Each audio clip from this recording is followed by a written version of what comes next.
Hi, I'm Taylor Owen. From the Globe and Mail, this is Machines Like Us.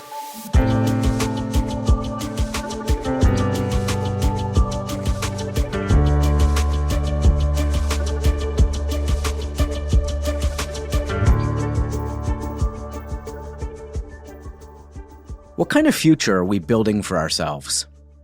In some ways, that's the central question of this show. But it's also a central question of speculative fiction. And it's one that few people have tried to answer as thoughtfully and as poetically as Emily St. John Mandel. Mandel is one of Canada's great writers.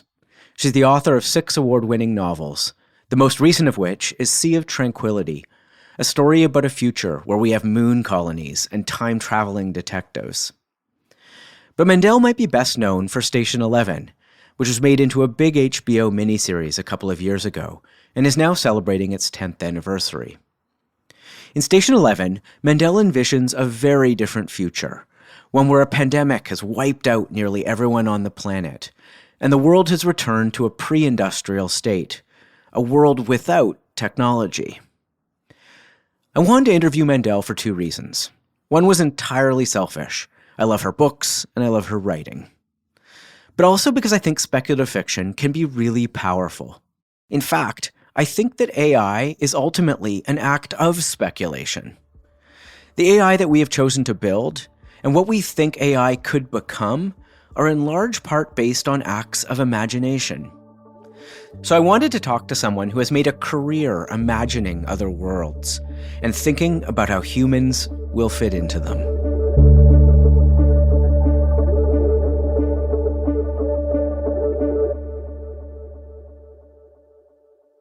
Emily St. John Mandel, welcome to Machines Like Us. Thank you so much. It's a pleasure to be here. Okay, so I just finished your first book. Okay. Last night in Montreal, which is a novel set in current-day North America about an abducted child constantly moving around the world and the people whose lives she comes in and out of. And I know your next 2 books are also set in the present, in like our current world. But then 10 years ago, you do something that seems really different. You leap into the world with Station 11 of real speculation, right? Of imagining a really different world. And I'm wondering what about that time 10 years ago made you do that? So what's kind of funny is that my original idea for Station 11 is that it was going to be set entirely in the present day. I had this idea that it could be kind of interesting to write about a traveling company of actors, just, little petty jealousies and intrigues and dramas that might come up on the road. I was envisioning this scrappy little underfunded Shakespeare company, in present day Canada. But at the same time, around that time, I'd been thinking more and more about the technology that surrounds us and thinking about the way it's oddly invisible, even though it's extraordinary. And, there are the obvious things like the internet.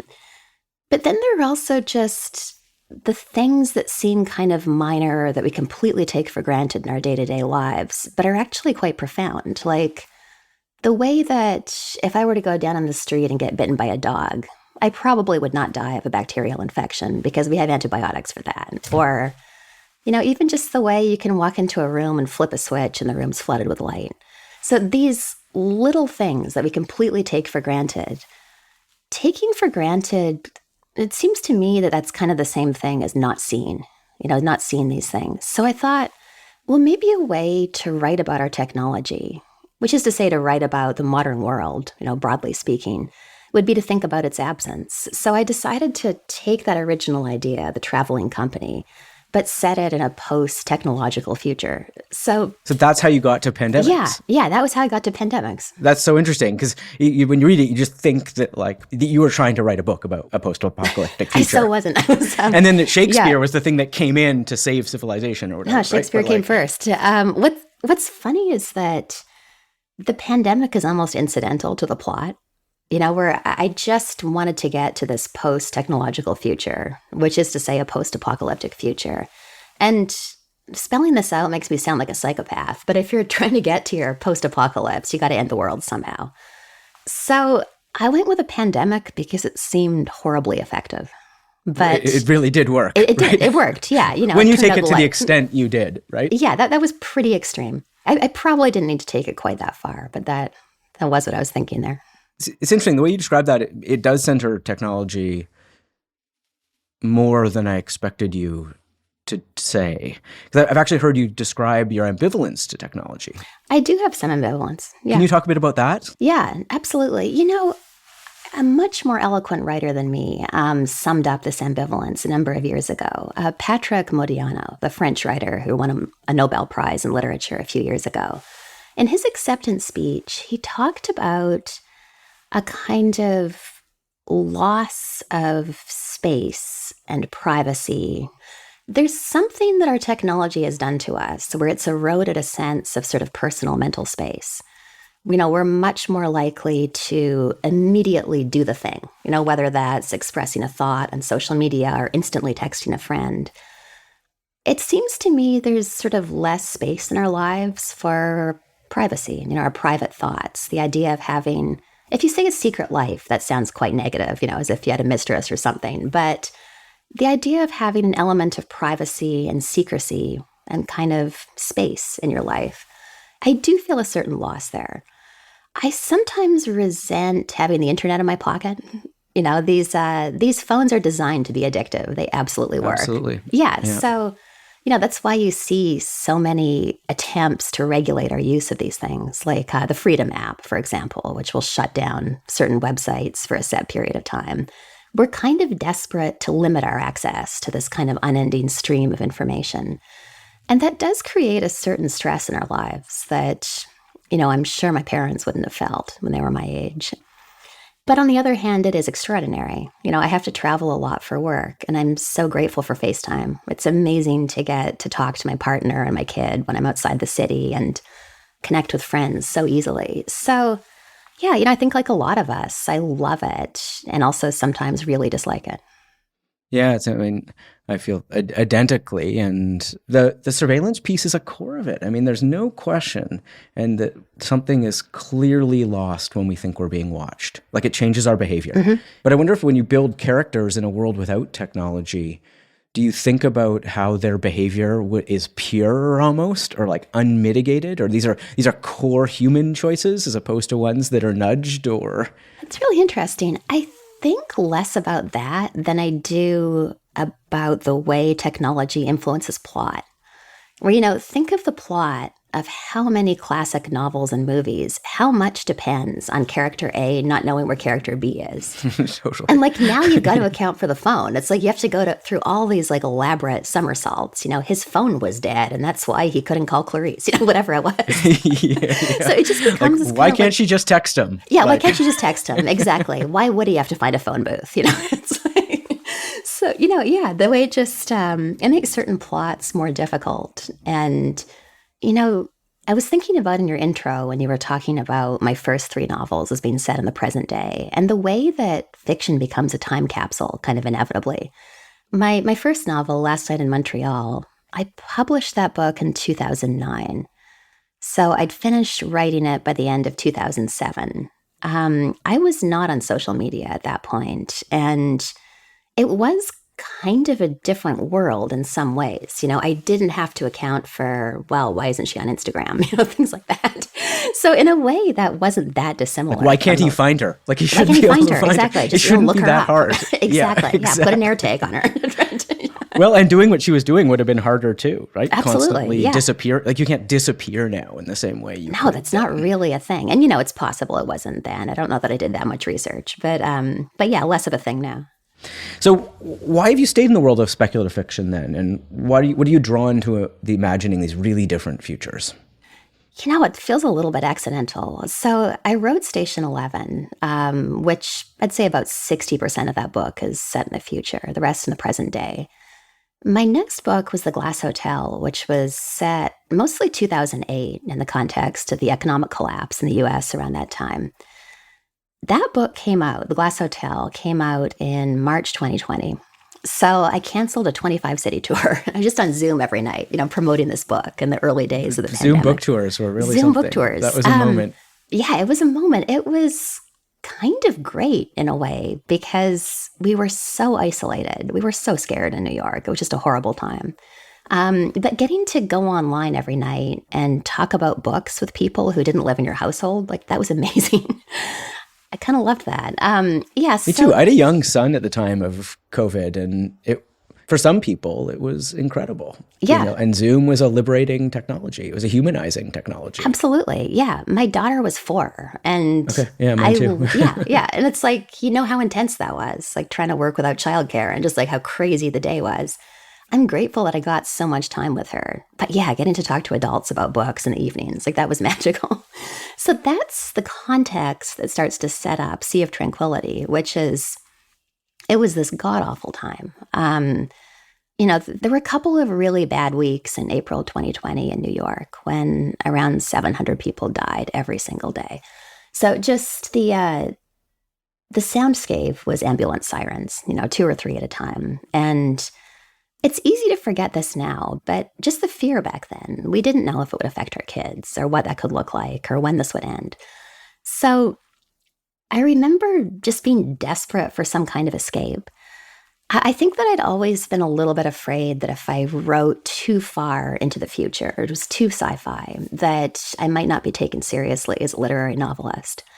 But that was just such a horrible time. I just had this feeling like, F it, I'm just going to write whatever I want. So, and if that's the moon, it's going to be the moon. Yeah, exactly. And, enter the time-traveling detective who lives on the moon. So, we were a little deranged in 2020. And that was the atmosphere that spawned Sea of Tranquility. I don't know that I would stay in speculative fiction indefinitely. The book I'm working on now is a bit speculative, but I don't know if the one after that will be. You mentioned a minute ago being worried about how doing science fiction would be perceived. Like, how do you view science fiction versus speculative fiction and your place in those? Would you call yourself a science fiction writer now, and how do you view that genre? I think my favorite way to think about genre at this point is I love the idea that a book and a writer can be more than one thing. So, Sea of Tranquility is probably the most obvious example. That book has historical fiction, autofiction, literary fiction, detective fiction, and sci-fi, I would say. Station 11 is speculative fiction and literary fiction. For myself, the books I've written set in the future don't feel to me to be fundamentally different than the books set in the present. So, I'm absolutely a speculative or sci-fi writer. I'm also a literary fiction writer. I mean, I mentioned in the introduction this idea that so much of our present technology has been imagined in science fiction before. Yes. And it is kind of incredible, right? That like it almost becomes a trope that like some guy, and usually it's a guy, in their early 20s reads some work of science fiction and decides they want to try and build some component of that world that has been imagined by someone else. And so science fiction has a very literal implication on what we're building. And I wonder if that's something you think about or what you think. And because AI really is that now, right? Like we're building this thing that we are imagining what it could be, but that imagining is not done by us. It was done by science fiction writers who've been writing about this possibility for 20 years, right? So how do you think about that? I think of it's really interesting because science fiction can absolutely be a blueprint. What's fascinating is the way that's kind of a neutral. Like it's not always a positive or always a negative. There's a very, very dark kind of aspect of this that I've been thinking about lately. So, I was born and raised in Canada, but I've lived in the United States, since my early 20s. The political situation in the United States is so dark. I cannot overexpress how bleak it feels sometimes. And there's this new kind of terrible strain following the fall of Roe v. Wade, which was, of course, the American Supreme Court decision that protected abortion across the country, where it feels to me sometimes like the far fringes of the Republican Party read The Handmaid's Tale, and they were like, we want that. Like Gilead sounds awesome. So that's how it feels down here in terms of this kind of ever increasing control of women, women and girls not having the right to choose whether they have a child or not, and the horrible implications of that. Like, we're talking about 12-year-olds in some situations. So that's kind of the darkest possible vein where it feels like an entire political party was inspired by a dystopia. On the positive side, I feel that AI is something of a neutral where I understand the practical implications, which I think could be incredibly beneficial. If AI could read test results in a more accurate way so that cancers are caught sooner, like that, that would be worth almost anything. At the same time, as I mentioned, I do some TV writing. My union, the WGA, Writers Guild of America, was on strike for much of last year, and AI was the sticking point. We all experienced the implications of that. Yeah, exactly. The current TV season is rough. I know, it's horrible. It's horrible out there. It's like, there's nothing going on. But yeah, like one of the major sticking points had to do with the minimum size of a writer's room. And at first I didn't get it. It honestly kind of felt like an overreach to me. It was like, well, how can you say that you have to hire a minimum number of people? Like, if the job can be done by 5 people, why are you saying you need 7? And then someone explained to me, no, the point is AI, that for these studios to save money, there was this kind of not very secret line of thinking among studios and streamers that perhaps the ideal size for a writer's room wouldn't be 5 or 7 or 10 people, which is what it is, generally speaking. It might just be AI plus a showrunner. And do they need a physical space at all? Do they need a physical space? Could be Zoom. It could be ChatGPT plus a guy in his basement. So, and look, like, I'm sure you could create some mediocre TV, with that formula. So that's interesting. Do you think there's a limit then to, like, the quality of things that can be produced with these technologies at the moment? I think, I do. On their own, showrunners. Just to explain the term to people who aren't steeped in this world, that's what it sounds like. It's the person running the show. But they're typically very experienced writers. They might have a decade of experience writing for television. So I fully believe that if an AI were to produce a very mediocre piece of writing, a showrunner could probably make it good. But it's like there's a human cost here. It's just increasing wealth disparities. It means that a hypothetical 7 or 8 or 9 writers are out of a job. So, it's like the thing that nobody asked for except the billionaires is how it feels like in my industry.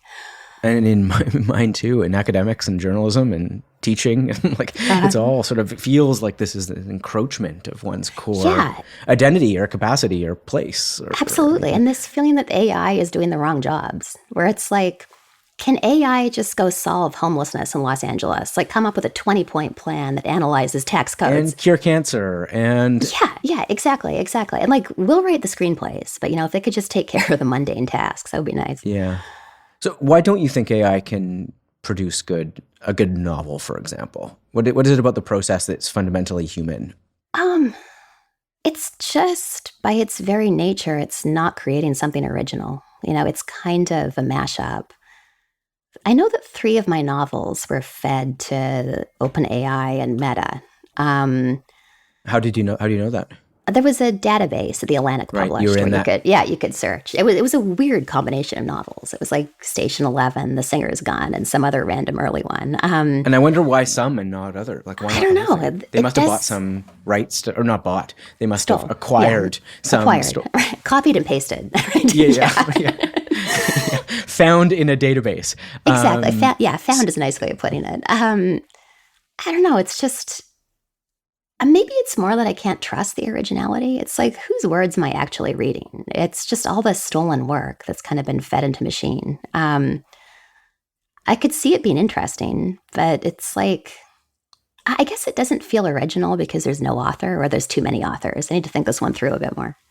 Yeah, I have a similar feeling, and I feel that there's something human about the generative task of taking a thought and turning it into prose. Yeah. And there's something about that act, and why the term even generative AI strikes such a chord with me is that it's replacing something really that is human in a way. Yeah, and there's something almost offensive about that verb, isn't it? It's like, we're not generating content. We're creating art, or we're writing a novel, or writing a paper. It's like it's very dehumanizing.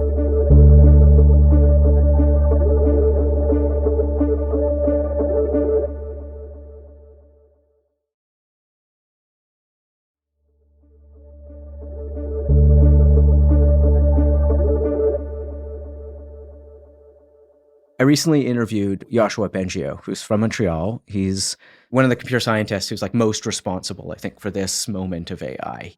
And he's now terrified of it. Interesting. He thinks AI presents an existential risk to humanity. And one of the core problems he sees is that we can't even imagine what an AI is, because it ultimately will be smarter than us. And I wonder if there's a possibility for, one, what did you think of that idea? I thought you might have some interesting thoughts on that. But also, like, is there something we can do to help imagine that future? And is that kind of a science fiction task that hasn't been properly deployed yet? I love that question. You know, the movie Her a few years ago, I thought addressed this in a really intelligent way. Maybe we can't fully address it because we can't fully understand it.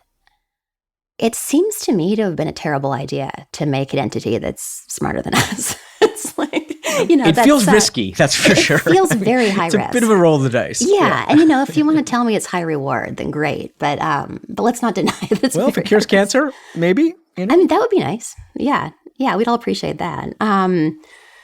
I don't know. It's hard to even wrap my head around it. Yeah, I think I'd have to think about it a lot more before putting it in fiction. But it's also something that it's like, it feels like one of the most annoying parts of my professional life is having to deal with AI. So I think that's why I'm not drawn toward writing about it in fiction. It's just I get it. Yeah, you know, it's like I went on strike against this. I don't really want to deal with it on the page. Well, unless you can play a role in like I actually think there's an incredibly powerful role right now that writers play in imagining these futures. And like I there is, not that you necessarily see your job as like saving humanity from a potentially nefarious technology, but like we're building technologies in part following the guide of writers. I mean, it's wild, but it's true. It is wild. In Sea of Tranquility, a character is talking about what it's like to live on a moon colony and says that it was neither dystopian nor utopian. It just sort of was. So do you think we spend too much time thinking about these radical utopian or dystopian futures? I think the radical dystopian and utopian futures are really interesting and actually important to think about. Like I mentioned The Handmaid's Tale earlier, and I think that was a really important book. You know, I think that it frames the current moment in the United States in kind of a chilling but also clarifying way. When I think about the future, though, I feel like, yeah, this condition of it being awful in some ways and great in others, which is to say kind of like the present moment in a lot of ways, I think that's a very plausible scenario. You know, it seems to me that usually our lives are not dystopian or utopian. And the moments when they're dystopian, that's enough of an event that we remember it as an historical moment. You know, moments like, you know, the darkest days of what it was like living under communism in East Germany. You know, that's like something they have museums about, this kind of extreme dystopia. It's hard to think of a utopian example in this moment, you know, human nature being what it is. But yeah. For me, that's a very plausible kind of future. Just this idea that it's probably not amazing all the time or horrible all the time, but it's mostly in this kind of in-between. And with that as the backdrop, then it kind of becomes about how we respond to these technologies and, you know, what it's like traveling through time, for example, or living in a sort of simulated atmosphere of a moon colony. Yeah. You mentioned The Handmaid's Tale there, and I think part of what makes, I mean, there's multiple things, it feels to me, that make that so resonant now. I mean, obvious, first and foremost, as you say, the actual replication, it seems, of the sort of dystopian policies, but also technology's omnipresent in that narrative, and like the warning about surveillance and monitoring. And you're seeing that play out now too, when you're talking about potential surveillance of app use of girls and movement, surveillance of movement across state lines. And as you said right off the start, the way the data that's collected about us and our behavior inside the digital ecosystem is itself a place of control, one of overt manipulation, but also of surveillance and softer control. And we're seeing that play out, I think, in real ways. Absolutely. We are seeing it played out. And, I think of that even in the most mundane day-to-day things we experience in that vein, like the Instagram algorithms. Yeah. That algorithm has my number. It's like every ad that comes up, I'm like, that is the perfect pair of boots. I do kind of need that jacket. It's disturbing. There's a profile of me that's extremely accurate. Exactly. It's like, yeah, that is the necklace that's missing from my, my look. Yeah. And that, I mean, what's flattening about these technologies is it's the same technology used to target you for that necklace as is used to target your vote or to nudge your vote or to nudge your thought on a political issue or an ad campaign, right? These are all the same tools. Yeah, exactly. It's all those tools. And then if you add in, a bad actor, if you have, say, a disinformation campaign coming from overseas or as the United States, calls coming from inside the house a lot of the time. That just pushes it in such a dark direction so quickly.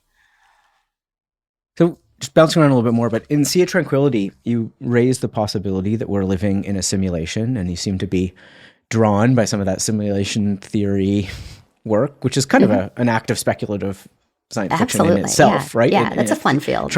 It's trying to ground it in a theory, but it really is just an act of speculation, right? And one of the characters says, a life lived in a simulation is still a life. What did you mean by that? What I meant by that is, so to back up a little bit, the reason why the simulation hypothesis is in Sea of Tranquility is because time travel fiction doesn't really work. It's like you think it through for 5 seconds, and it's like, wait, every time a traveler went back in time, the slightest change would alter all of human history.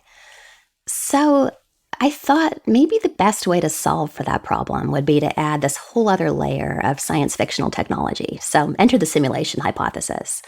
There's a principle in TV writing that I really enjoy. It's called hanging a lantern on it. And the idea is that if you have a bit of a plot problem or, some other gap in the narrative, having a character point that out can be oddly effective.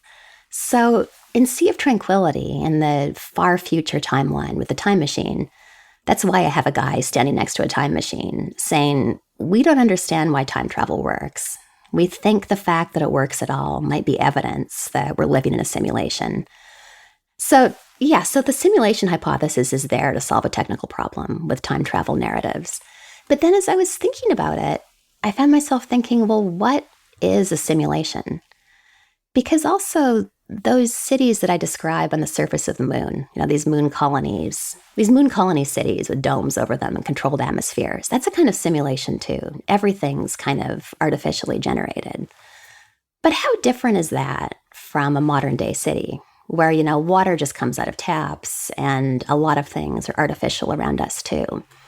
It would be crazy to say that the lives we live in these cities are somehow less real than the lives that our ancestors lived kind of in wilderness.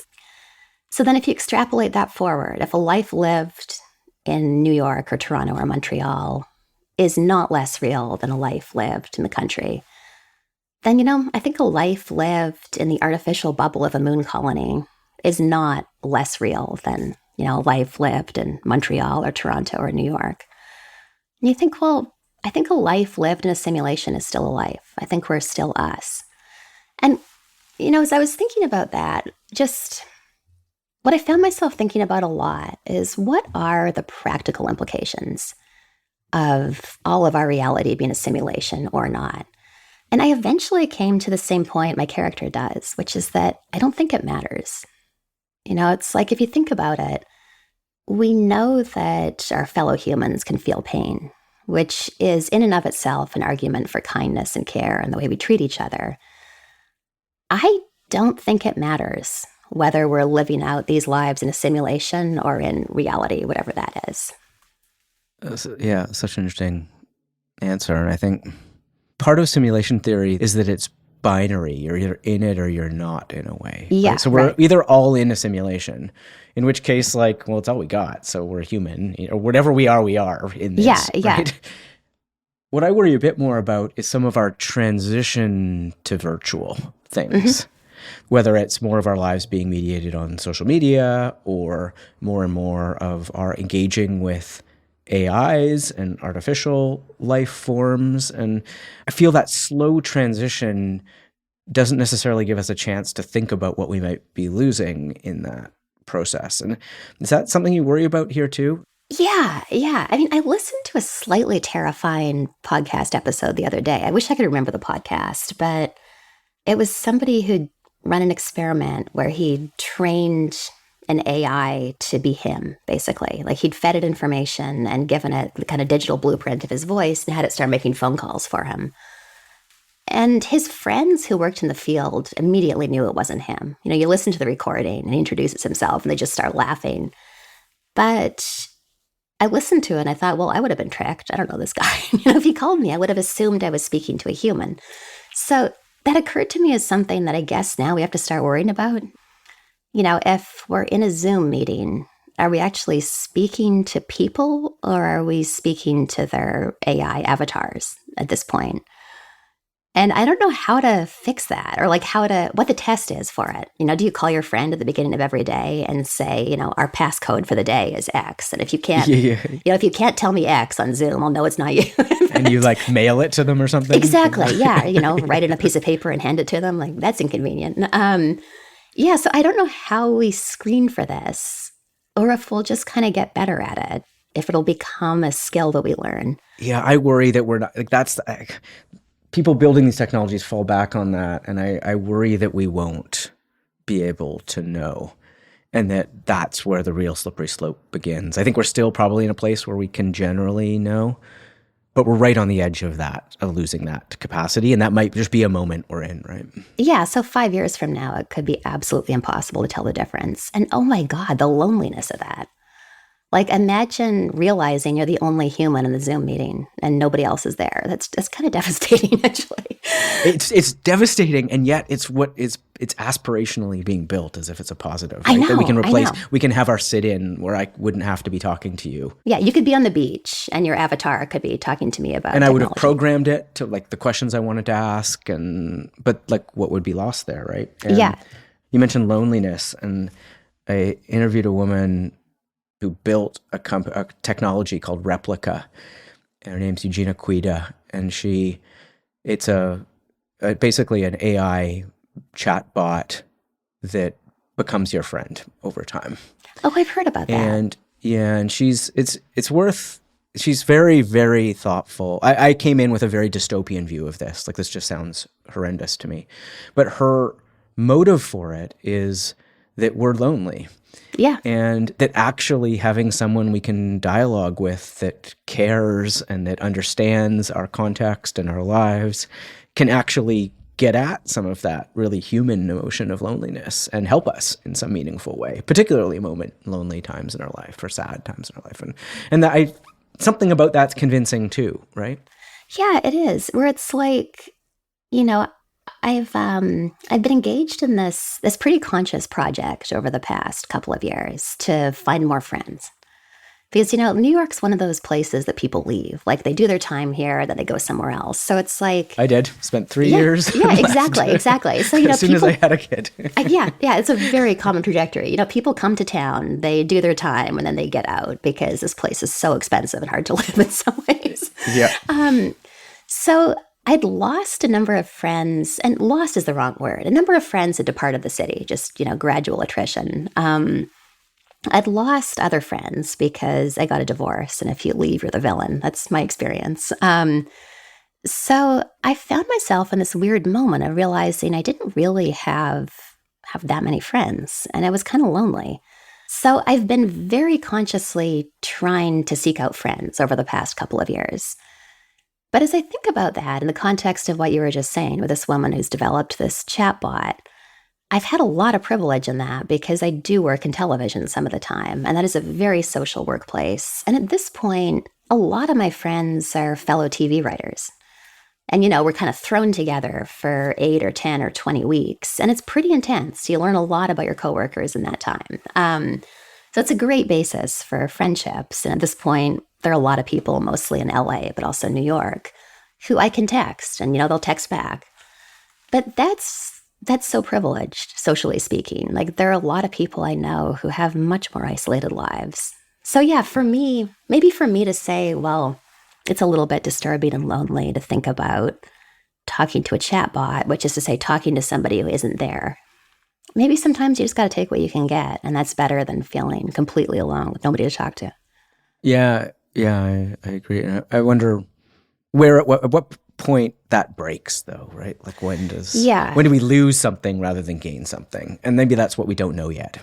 Maybe it is. And also, like, there's no kind of next step where it's like, I'll text my friends and then we'll meet for dinner. And meeting for dinner will be absolutely lovely. But yeah, with your chatbot, you never get past the texting part. Right. Although they are now building hologram projection versions of the avatars in replica so that they can sit with you on your couch and watch TV with you at home and have dinner with you in your house. And God, that's disturbing. Okay. Yeah. So there's always a solution to these problems, clearly. Well, to move away from like the purely dystopian, I mean, you're ultimately, and just to come full circle, a lot of your characters and your stories are based in some sense of hope. I mean, whenever I feel really sad or depressed reading any of these narratives, often there's saved by some glimmer of humanity from a person. And so where does your hope come from in this? The hope in the books is partly just kind of a conscious, I don't want to say technical choice because that's a little bit too cold, but if a book is unrelentingly bleak, I find it a bit unreadable. Or, maybe a better way to put this, when I was writing Station 11, I was very conscious that the world does not need another version of The Road, Cormac McCarthy's novel. And that's a weird thing to say about a book that I loved. I absolutely loved The Road. I will never read it again. You don't need to experience that twice. For me, there's something, I guess, more interesting in kind of a mixed state where it's like, if there's darkness and horror, there should also be glimmers of light and also some funny moments. Like, I feel like that just kind of makes for a better book overall. So, yeah, so that's how I think of it. Hope and just the way I think about the world and my life, I kind of feel like as the future unfolds, fundamentally we'll still be us with all the negative and positive things that implies. So, we'll still treat each other horribly, but we'll also still treat each other well. There will still be moments of humanity.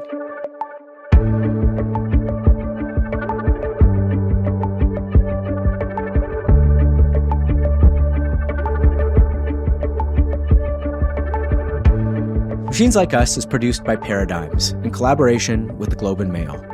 The show is produced by Mitchell Stewart. Our associate producer is Sequoia Kim. Our theme song is by Chris Kelly. The president of Paradigms is James Millward. Special thanks to Matt Frainer and the team at the Globe and Mail. If you liked the interview you just heard, please subscribe and leave a rating or a comment. It really helps us get the show to as many people as possible.